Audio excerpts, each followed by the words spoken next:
Buenos días, hermanos, o buenas tardes, según estéis escuchando este estudio. De nuevo con vosotros para dar el tercer estudio sobre la introducción a la teología. Ya en el primer estudio estuvimos hablando del origen del hombre, del creacionismo, el evolucionismo. En el segundo estudio tratamos la naturaleza del hombre, la parte material, la parte inmaterial, el triconomismo, dicotomismo, la unicidad del hombre. Hablamos del origen del alma, de la imagen de Dios en el hombre. Y hoy vamos a ir al tercer estudio, que es la doctrina del pecado. Un tema también muy profundo, como todos, para hacerlo en tan poco tiempo y una pequeña introducción. Pero vamos a ir a ello. Vamos a orar antes que nada. Señor, te damos gracias, Señor. Gracias por tu palabra, Señor. Gracias por tu presencia. Queremos rogarte por este estudio, esta pequeña introducción sencilla, Señor.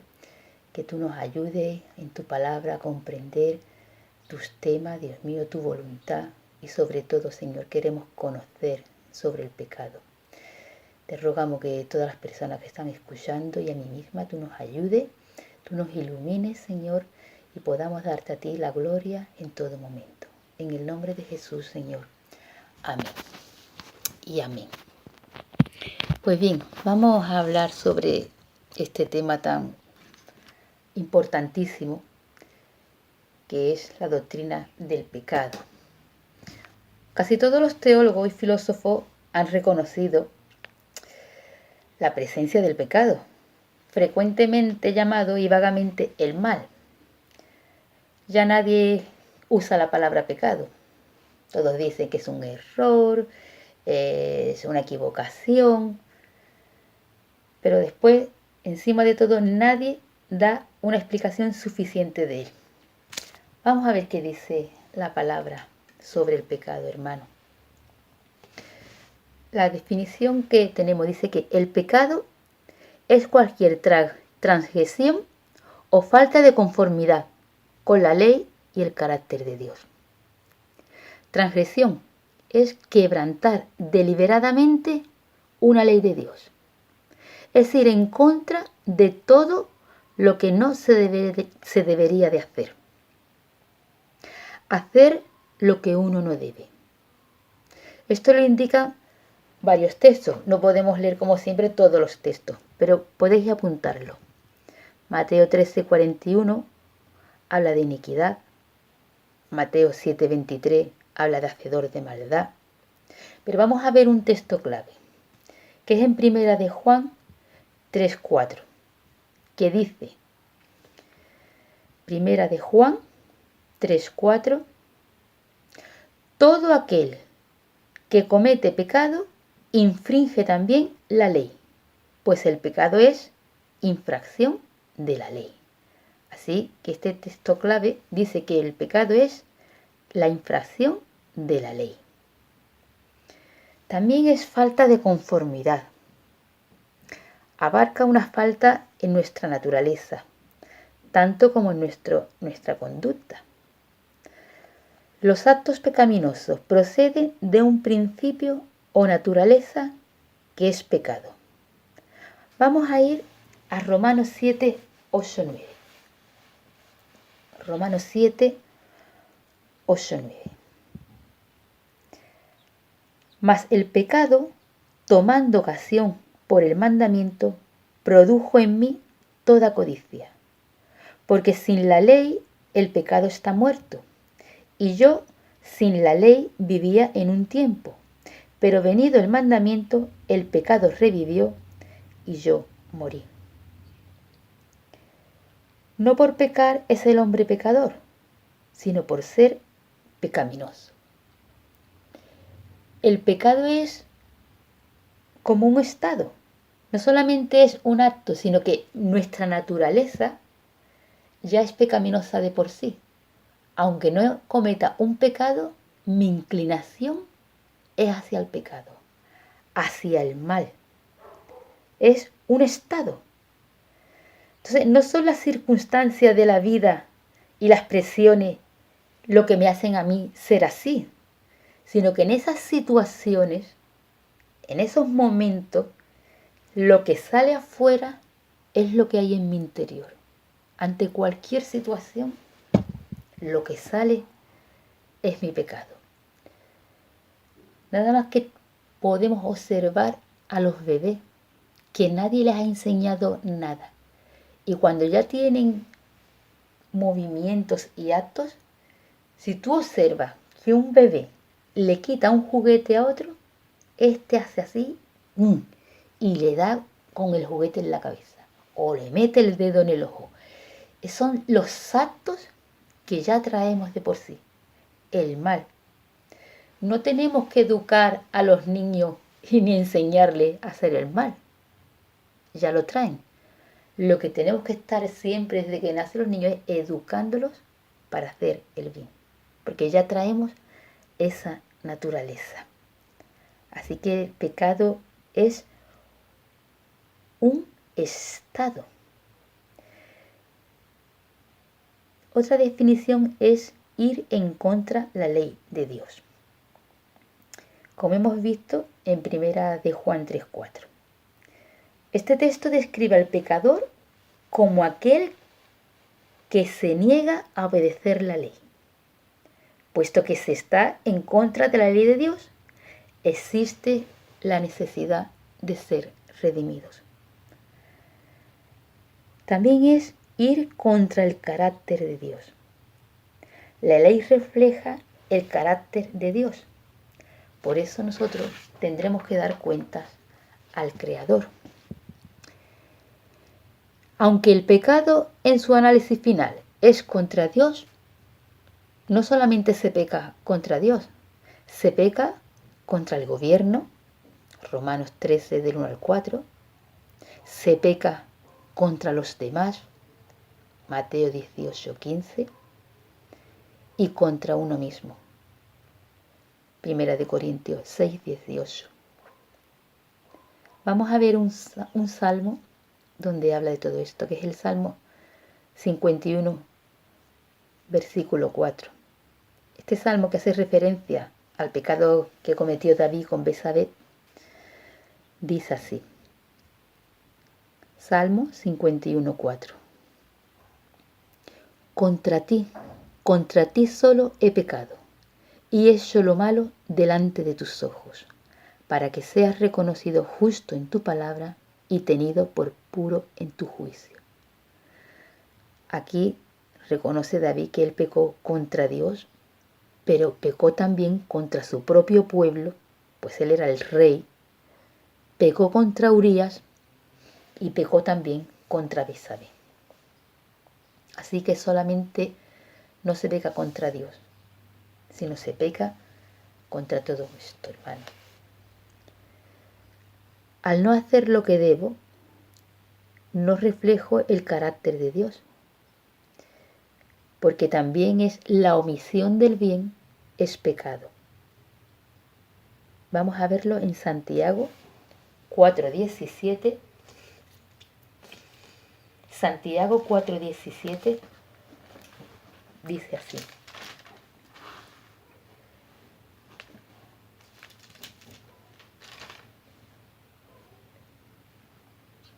Y al que sabe hacer lo bueno y no lo hace, le es pecado. Podemos decir, no, yo no he hecho nada malo, pero es que es también, cuando tú sabes que puedes hacer el bien y no lo haces, eso también es pecado. La omisión de hacer los actos que Dios nos ha dicho que hagamos. Actos de omisión. Algunas palabras usadas para denotar el pecado, hermano, dice no dar en el blanco, un desvío, apartarse, distorsión, perversión, doblar lo recto, sobrepasar un límite, una frontera divina, rebelarse, negarse a sujetarse a la autoridad legítima, defraudar la confianza, falta de fidelidad, una negligencia, un error, una ofensa. todos son palabras que son sinónimos para hablar del pecado. Vamos a ir al punto 2. ¿Cómo se origina el pecado? La gravedad del pecado se ve en sus terribles consecuencias y alcance. Es terrible lo que ha ocasionado el pecado, por las consecuencias que tiene. El pecado de un solo ángel hizo que se convirtiera en el enemigo eterno de Dios y causó la caída de una gran hueste celestial, que no tienen ningún remedio, están perdidos eternamente. Lo podemos ver en Judas 6.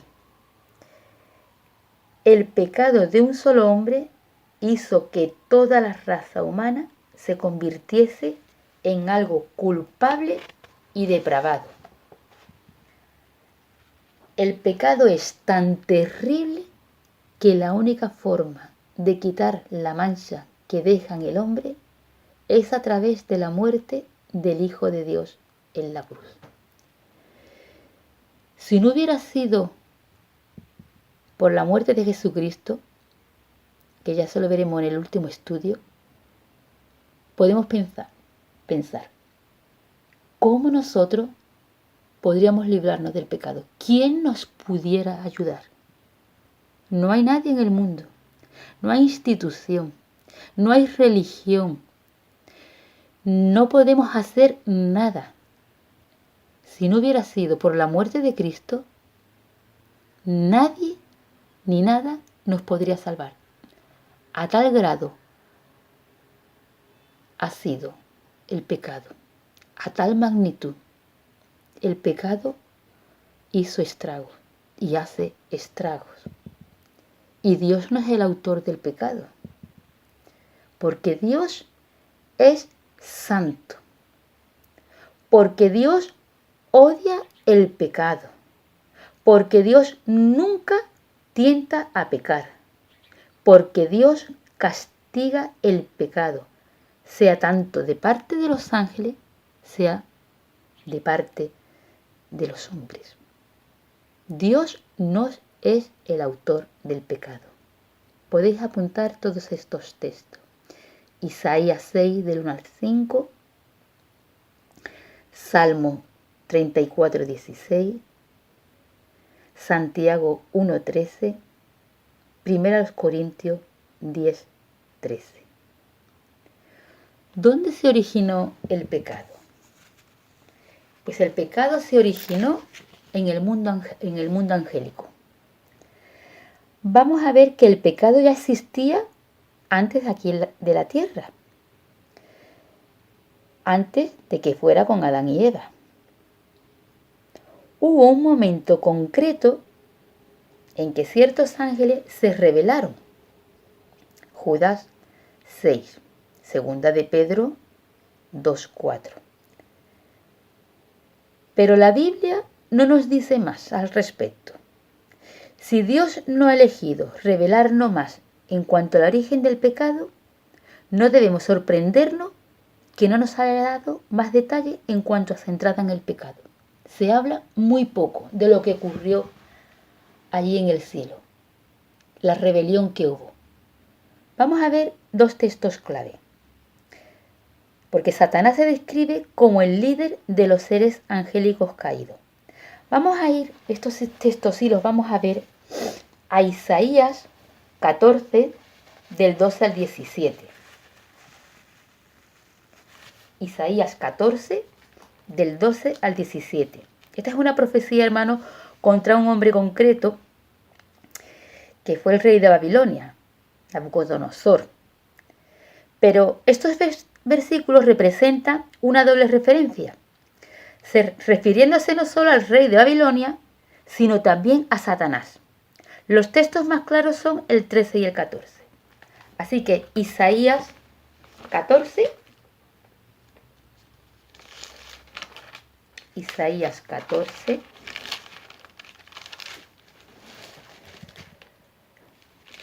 del 12 al 17, dice: ¿Cómo caíste del cielo, oh lucero, hijo de la mañana? Cortado fuiste por tierra, tú que debilitabas a las naciones. Tú que decías en tu corazón, subiré al cielo, en lo alto, junto a las estrellas de Dios. Levantaré mi trono y en el monte del testimonio me sentaré a los lados del norte. Sobre las alturas de las nubes subiré y seré semejante al Altísimo. Ahí se origina ya el pecado, cuando Lucifer dice, seré semejante al Altísimo. Vamos a ver otro texto clave que es en Ezequiel, capítulo 28. Ezequiel 28, del 11 al 17. Esta es una profecía dada al rey de Tiro. Aunque la descripción solo se puede aplicar a una persona sobrenatural, otra vez tenemos aquí una doble referencia. Aparentemente Satanás usaba al rey de Tiro como una herramienta. Vamos a leer el texto.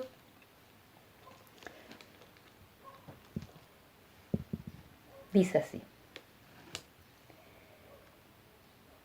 Vino a mí palabra de Jehová diciendo, Hijo de hombre, levanta endechas sobre el rey de Tiro y dile, así ha dicho Jehová el Señor, tú eras el sello de la perfección, lleno de sabiduría y acabado de hermosura. En Edén, en el huerto de Dios, estuviste. De toda piedra preciosa era tu vestidura, de corerina, topacio, jaspe, crisólito, berilo y ónice, de zafiro, carbunclo, esmeralda y oro. Los primores de tus tamboriles y flautas estuvieron preparados para ti en el día de tu creación. Tú, querubín grande, protector, yo te puse en el santo monte de Dios. Allí estuviste. En medio de las piedras de fuego te paseabas. Perfecto eras en todos tus caminos, desde el día que fuiste creado hasta que se halló en ti maldad.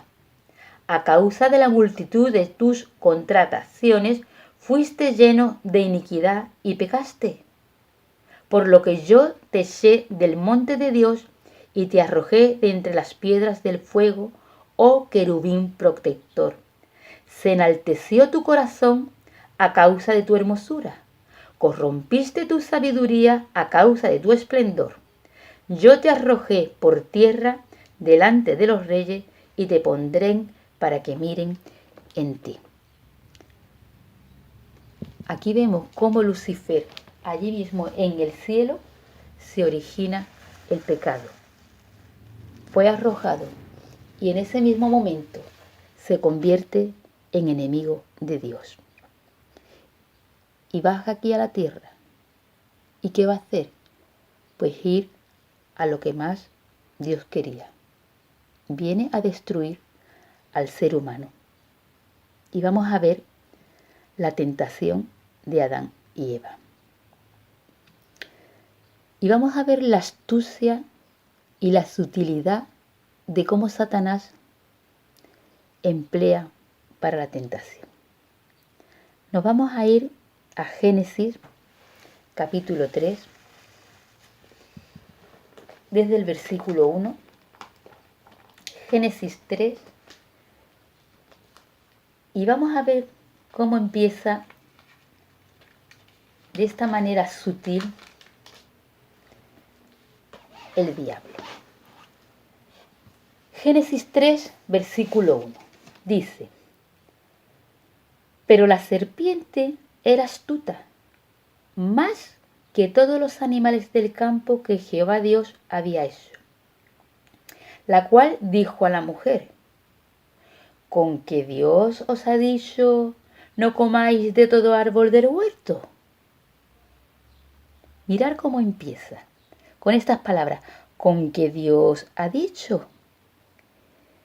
Aquí está expresando una sorpresa.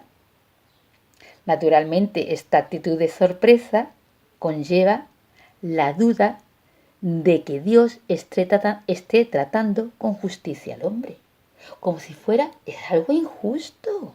Y empieza de esta manera: ¿con qué Dios ha dicho eso? Luego contradice abiertamente y se opone a la promesa divina en cuanto a la muerte. Directamente le dice en el versículo 4, le dice, pero con una seguridad y una afirmación que dice: entonces la serpiente le dijo a la mujer, no moriréis, no moriréis. Una seguridad tremenda. Entonces, es una orden que le hace a Eva. Ataca abiertamente los motivos de Dios. Dice el versículo 5, sino que sabe Dios que el día que comáis de él, serán abiertos vuestros ojos y seréis como Dios, sabiendo el bien y el mal. De nuevo le ataca con el mismo pecado que él cayó. Seréis semejantes a Dios. El mismo pecado que cometió Lucifer. Seré semejante al Altísimo, porque por encima de Dios no podía ser. Así que él ataca los motivos de Dios.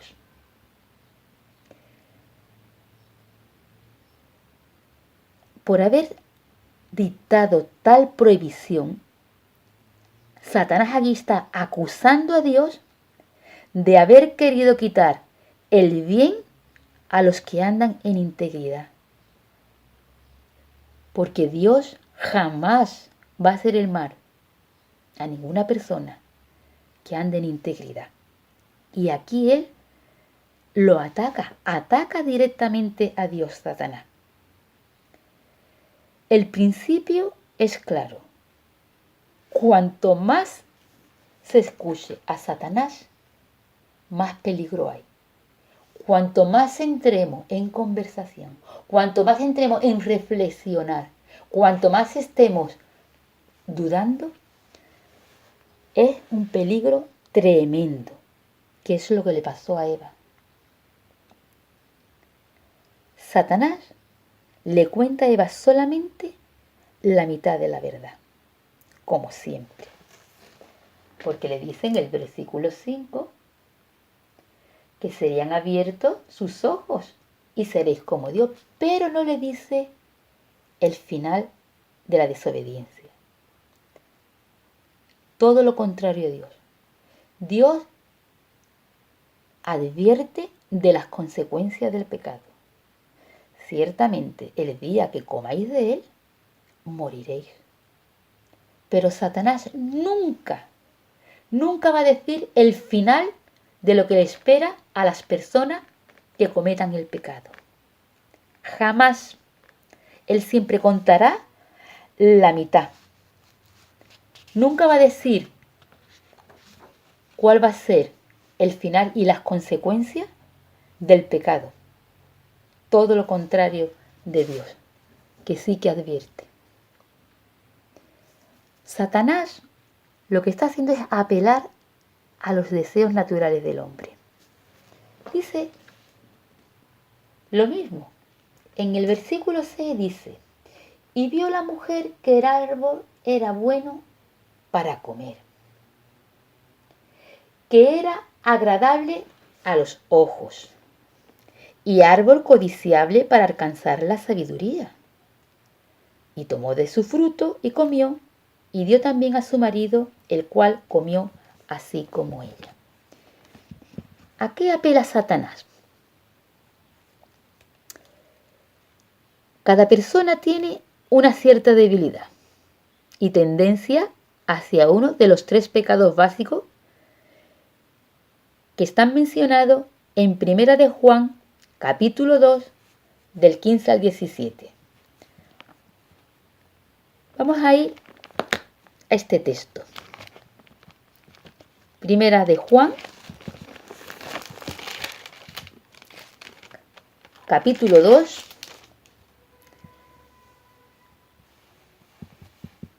quince, 17. Dice así: no améis al mundo ni las cosas que están en el mundo. Si alguno ama al mundo, el amor del Padre no está en él, porque todo lo que hay en el mundo, los deseos de la carne, los deseos de los ojos y la vanagloria de la vida, no proviene del Padre, sino del mundo. Y el mundo pasa, y sus deseos, pero el que hace la voluntad de Dios permanece para siempre. A esto apeló Satanás, a los deseos de la carne. Eva dice que ella miró y vio el árbol y vio el fruto agradable, el placer físico de cualquier clase. Los deseos de los ojos, tener posesiones. Lo que veo, lo quiero para mí. Y la vanagloria de la vida, ser alguien importante, en este caso, ser semejante a Dios.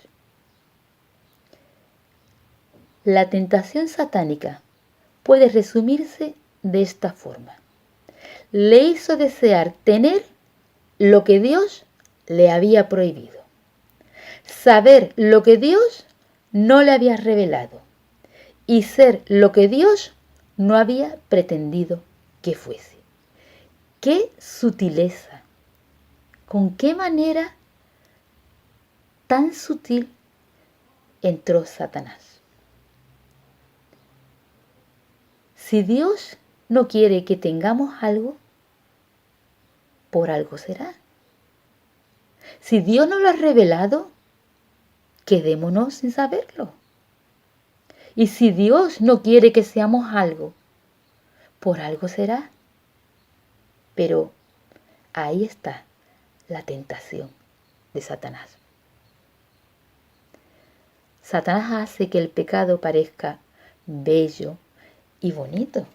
No nos va a mostrar algo horrible y feo, sino algo que nos entre por los ojos, por los deseos, por nuestra carne. Es algo tan sutil y sabe perfectamente cuál es la debilidad del ser humano. Así que ella vio que era bueno para comer, que es el deseo de la carne. Ella vio que era agradable a los ojos, los deseos de los ojos, y árbol codiciable para alcanzar la sabiduría, que es la vanagloria de la vida. Y así de esa manera cayó en la trampa. ¿Cuáles fueron las consecuencias inmediatas? Terribles, terribles. Lo primero, el conocimiento del bien y del mal.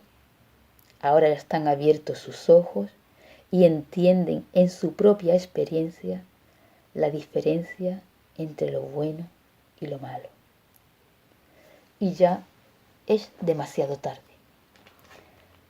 Volvemos a Génesis, donde estamos en el capítulo 3, el versículo 7. Entonces fueron abiertos los ojos de ambos y conocieron que estaban desnudos, y entonces cosieron hojas de higuera y se hicieron delantales. ¿Por qué? Porque lo primero que sintieron fue vergüenza. Se dieron cuenta de que estaban desnudos e intentaron cubrir su vergüenza. Lo hicieron de una manera así como lo primero que vieron, la higuera, cogieron las hojas de la higuera y se taparon. Desafortunadamente, la raíz de su desnudez física fue también su desnudez espiritual delante de Dios. Esta desnudez no se podía cubrir con hojas y fue necesario el derramamiento de sangre.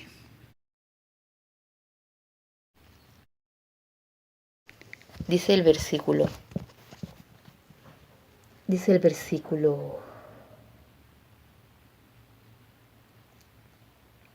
8, de donde estamos.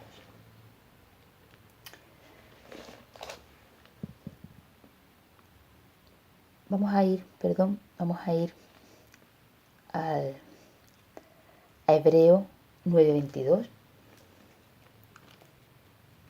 A Hebreo 9:22.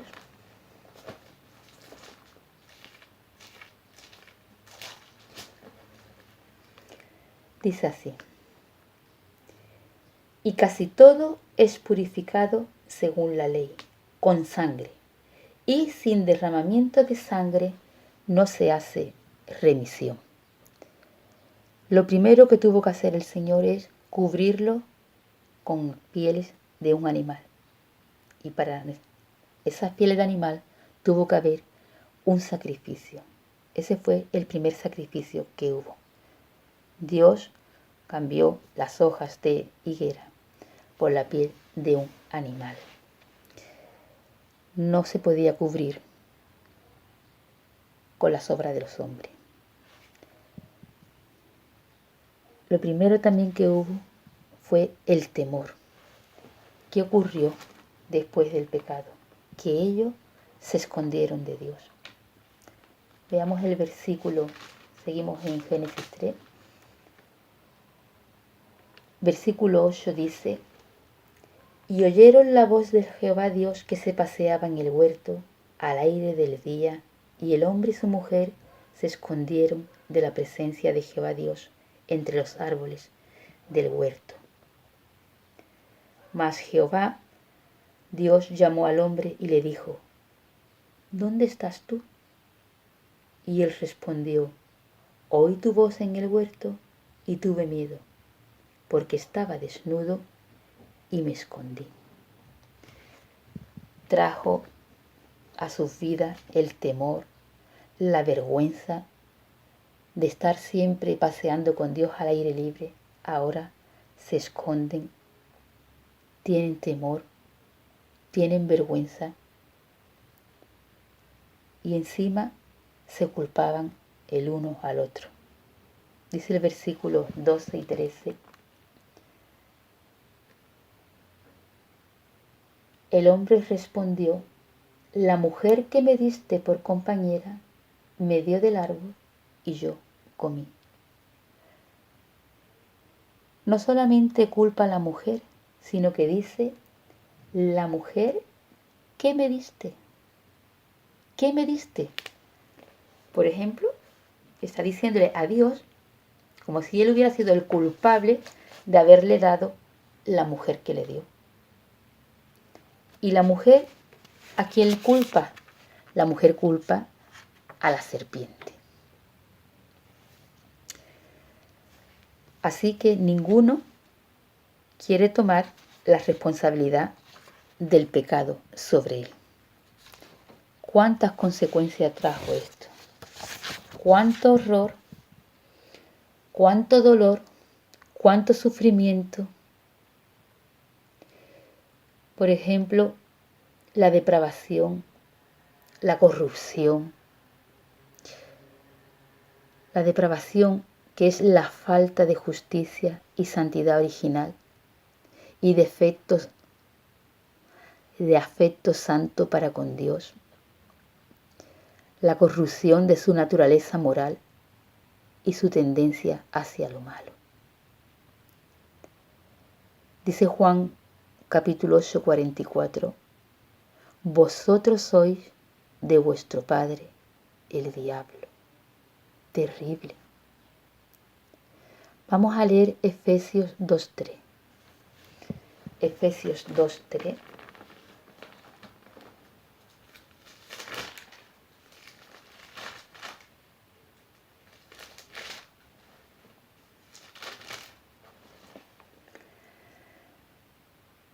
Entre los cuales también todos nosotros vivimos en otro tiempo, los deseos de nuestra carne, haciendo la voluntad de la carne y de los pensamientos, y éramos por naturaleza hijos de ira, lo mismo que los demás. Una corrupción, una perversión y una depravación. Así éramos nosotros y así son las personas que no han sido redimidas por Dios. Vamos a ver lo que es la depravación total. Lo que no quiere decir, el hombre no quedó destituido de un conocimiento innato de la voluntad de Dios y de una conciencia que discierne entre el bien y el mal. No quedó completamente depravado total. Vamos a ver Romanos 2, 14, 15. Romanos 2,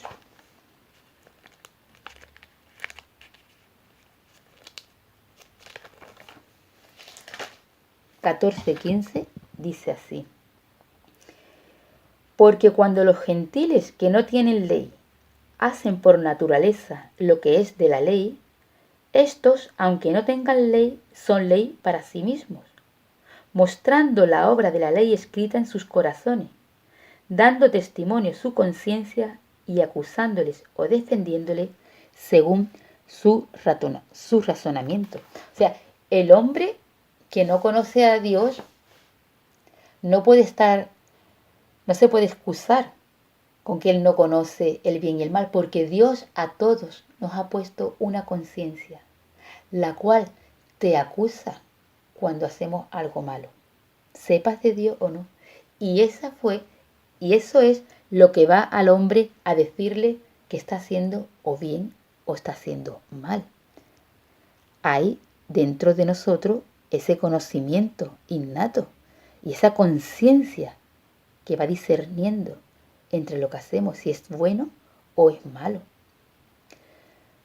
No es depravación total cuando dice tolera todo tipo de pecado. No. El ser humano sabe perfectamente lo que es algo bueno o malo, como he dicho. Y no es totalmente corrompido. La depravación total no nos ha dejado sin facultades intelectuales y morales o características que no agradan a los demás hombres. Ahora, lo que sí quiere decir la depravación es una corrupción innata que se extiende a todas las partes de la naturaleza del hombre. Podemos apuntar Tito 1:15, pero vamos a ver Romanos 3 del 13 al 18. Vamos a ver muchos textos en Romanos. Romanos 3 del 13 al 18 dice así: sepulcro abierto es su garganta, con su lengua engaña. Veneno de áspides hay debajo de sus labios. Su boca está llena de maldición y de amargura. Sus pies se apresuran para derramar sangre. Quebranto y desventura hay en sus caminos. Y no conocieron camino de paz. No hay temor de Dios delante de sus ojos. Es terrible la maldad del ser humano, la depravación. Está destituido totalmente de un amor puro hacia Dios, que Él es la demanda fundamental de la ley, que Dios lo que ama por encima de todas las cosas es el amor a Dios con todo nuestro ser, con toda nuestra alma y con toda mi mente.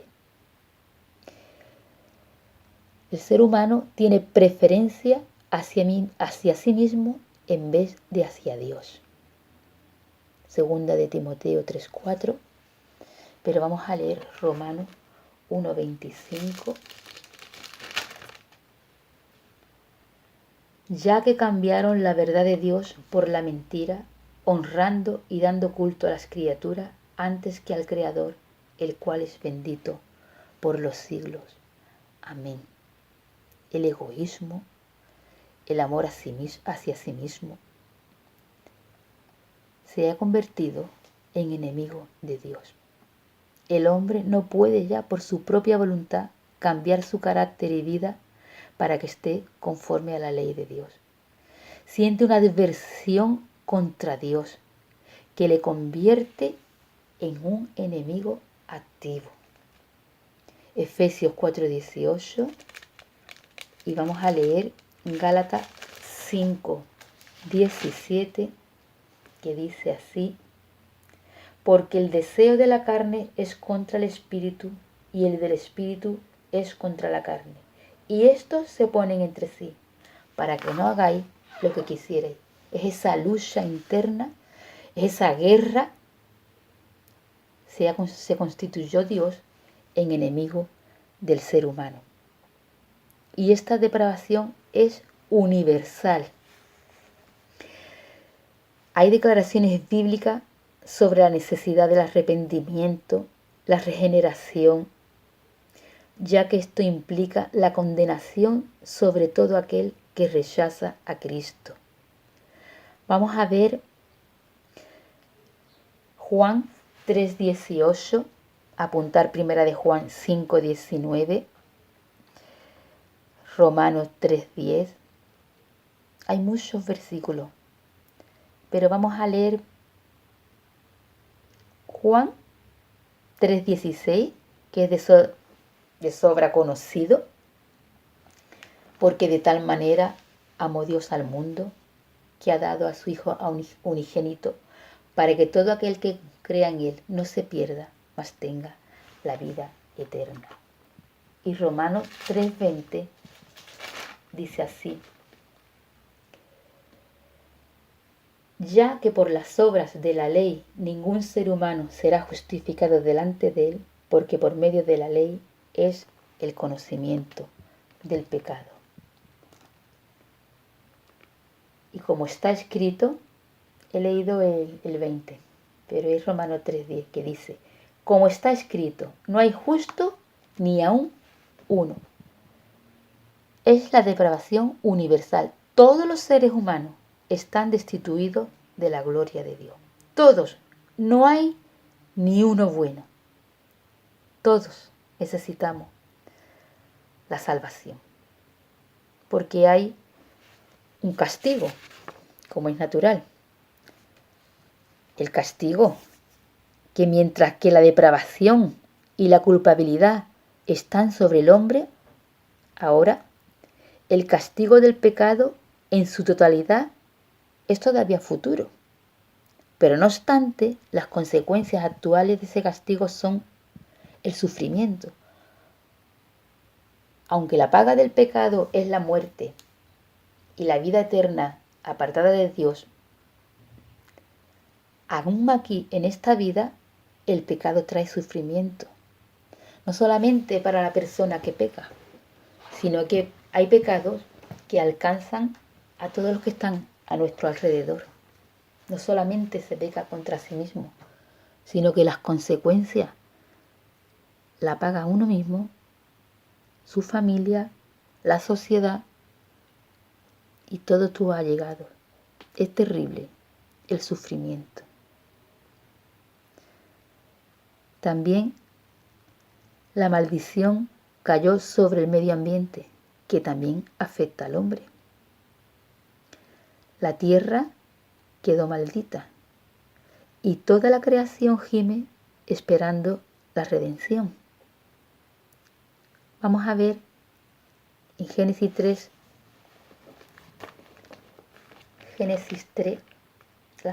el castigo.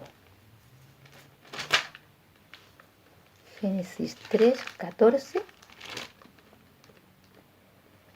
Y Jehová dijo a la serpiente: por cuanto esto hiciste, maldita serás entre todas las bestias y entre todos los animales del campo. Sobre tu pecho andarás y polvo comerás todos los días de tu vida. Y en el versículo del 17 al 19 dice: y al hombre dijo: por cuanto obedeciste a la voz de tu mujer y comiste del árbol que te mandé diciendo: no comerás de él, maldita será la tierra por tu causa. Con dolor comerás de ella todos los días de tu vida. Espinos y cardo te producirá, y comerás planta del campo. Con el sudor de tu rostro comerás el pan, hasta que vuelvas a la tierra, porque de ella fuiste tomado, pues polvo eres, y al polvo volverá. La maldición sobre la serpiente, la maldición sobre la naturaleza, que todo la vemos. Y hay un versículo aquí en Romanos, en el capítulo 8, versículo del 21, Romanos 8, del 21 al 22, dice: porque también la creación misma será libertada de la esclavitud de corrupción a la libertad gloriosa de los hijos de Dios. Porque sabemos que toda la creación gime a una y aún está con dolores de parto hasta ahora. La misma creación fue maldita por culpa del pecado. Y lo vemos ya en estos días, en estos últimos tiempos, cómo está la naturaleza. Está cada vez más deteriorada, cada vez está sufriendo, esperando de ser redimida también. Incendios, contaminación, animales, especies exterminadas. El pecado, hermano, ha hecho estragos. Seguimos. Mientras la disciplina pretende corregir, el castigo pretende cobrar el pago del pecado. Podríamos decir que la disciplina brota más del amor de Dios y el castigo de su justicia. Así que la muerte como castigo del pecado ha sido la muerte física, separación del espíritu del cuerpo, porque en el momento que Adán y Eva pecaron, no murieron físicamente, pero espiritualmente ya murieron allí. Y luego con el tiempo llegó también la muerte física, la separación del cuerpo y del espíritu. Aunque para el creyente la muerte física deja de ser un castigo y se convierte en un lugar de descanso para el cuerpo y es una puerta abierta para una mayor comunión en el Señor. Para nosotros los creyentes es ya estar en la presencia de Dios. Pero la muerte espiritual que ocurrió fue la separación del Espíritu de Dios mientras una persona está viva aquí en la tierra. Y sobre todo, y lo más terrible, es la muerte eterna, que será el resultado final de la muerte espiritual. Cuando una persona muere físicamente sin Cristo, muere eternamente, lo que se le llama la segunda muerte. Ya esa es la muerte eterna. Textos: Santiago 1:15, Santiago 4:20, Apocalipsis 20:14. La perdición es la ruina sin remedio de aquellos que mueren en su pecado. La perdición, la destrucción, la muerte, como hemos dicho, la ruina total y eterna para la persona que muere sin Cristo. El pecado es engañoso.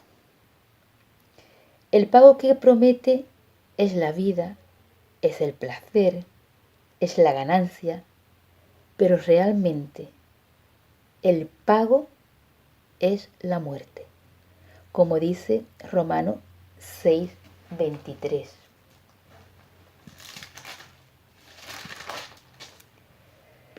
Romanos 6:23.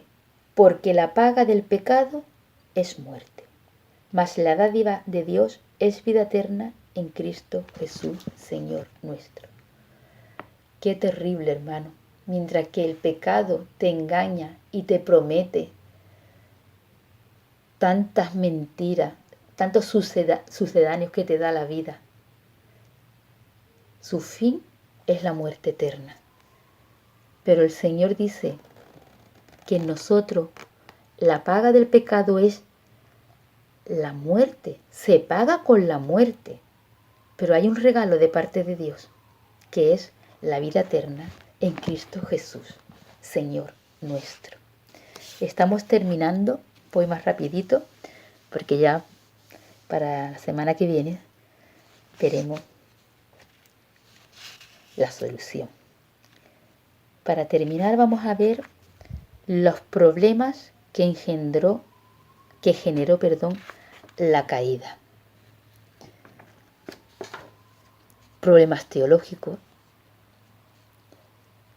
la alineación de Dios. Ellos huyeron de la presencia de Dios y se escondieron. Génesis 3:8. Perdieron la comunión con Dios y surgió el temor. Génesis 3:10. Su pérdida de comunión con Dios implicó la muerte, alienación de sí mismo, problemas psicológicos. Fueron abiertos sus ojos, fueron conscientes de su pecado. Por causa del pecado se encuentra fragmentado y dividido. Génesis 3:10. Alineación con los demás, los problemas sociológicos. Lo primero que hizo es acusar al otro de su pecado. Génesis 3:12. Surge la enemistad entre ambos. Ahora ve en el otro ya no un compañero, sino que ve a su rival. Alineación de su entorno, problemas ecológicos. Ahora el medio ambiente le es hostil. Génesis 3:18. La tierra se ha convertido en un enemigo. La tierra ya no produce de forma natural. Conclusión. Un caos, una tragedia, terrible todo.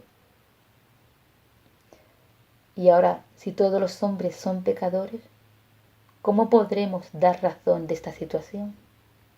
Un efecto tan universal debe tener una causa universal.